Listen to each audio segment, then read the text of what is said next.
The sperm whale. A sperm whale is among the easiest of whales to identify at sea, even when comparatively little of the animal is visible. It has a huge head, which comprises from a fourth to a third of the animal's total length. The blunted, squarish snout, which may project up to 1.5 m beyond the tip of the lower jaw, houses a large reservoir containing high quality oil called spermaceta. Male sperm whales have been reported to reach a length of 20.9 meters, though today individuals larger than 15.2 meters are rare. Females are much smaller, rarely exceeding 11.6 meters. A single blowhole is located well to the left of the midline and far forward on the head. As a consequence, the small bushy bow, usually less than 2.4 meters, emerges forward at the sharp angle from the head and towards the left. Under good wind conditions, this feature alone may permit positive identification of sperm whales even at considerable distances. Sperm whales have a distinct dorsal hump, usually rounded in its appearance about two-thirds of the way back from the tip of the snout. Immediately behind the hump is a series of knuckles or crenellations, a saw-like margin, along the midline.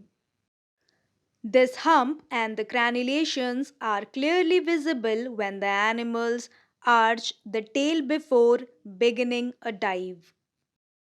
There is a ventral keel, which may also be visible as animals dive.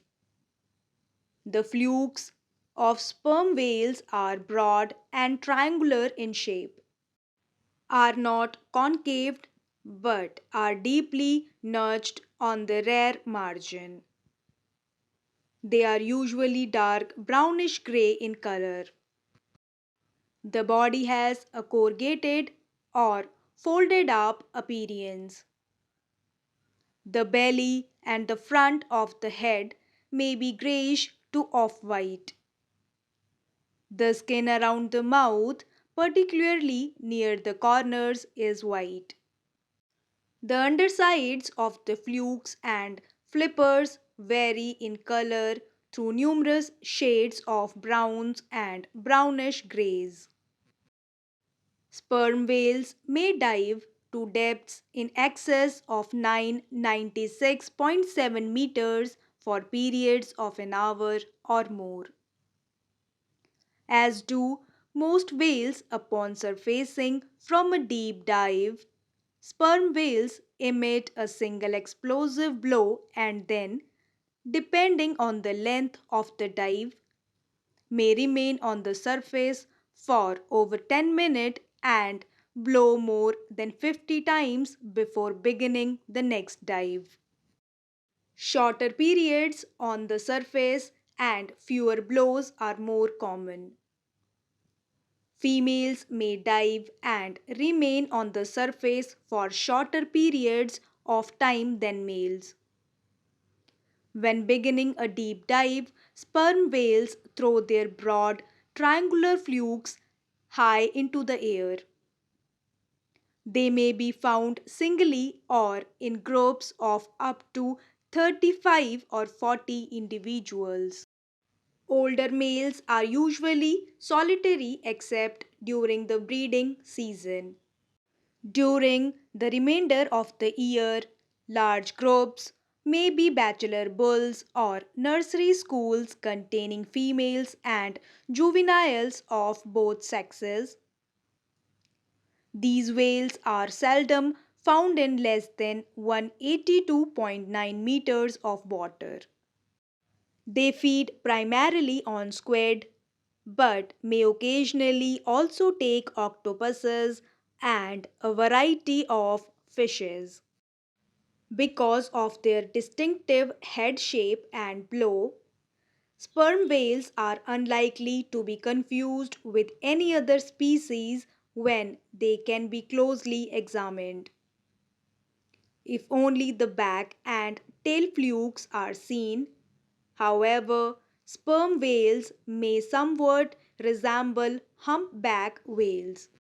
Both species arch the back when beginning a dive, raising the fin or hump, and both throw the tail flukes.